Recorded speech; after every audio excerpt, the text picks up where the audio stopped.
Paano ba mag-manage ng pera or kinikita ang mga mahirap compare mo sa mga mayayaman?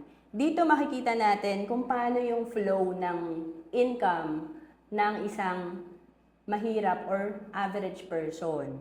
So, madalas, pag kumita tayo, usually naman ang source of income is salary, pagiging empleyado natin. And madalas, napupunta lang talaga yan sa liability at expenses. So, pag sumweldo tayo, madalas, ginagastos natin o kaya naman, kumukuha pa tayo ng mga utang or naglo-loan pa tayo. Pag dinagdagan natin yung liabilities or utang, dadagdag na naman sa expenses. So, anong ginagawa ng mga mayayaman?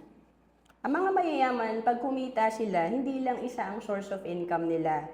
And sinisigurado nila na pag kumita sila, may mapupunta at matitira para mapalago nila sa negosyo or tinatawag na asset. Tapos bubibili rin sila ng mga ibang investment, kagaya ng bonds, mutual funds, stocks, mga intangible asset. And then, syempre, yung mga asset na to, pag lumago to, magbibigay din to ng additional income. Kaya ang dami nilang source of income. Meron silang passive income. And, napansin nyo kanina, puro expense at liability pag ikaw ay average person or mahirap. Pero ang mayaman, asset, tsaka income ang focus nila. To know more, comment ka lang.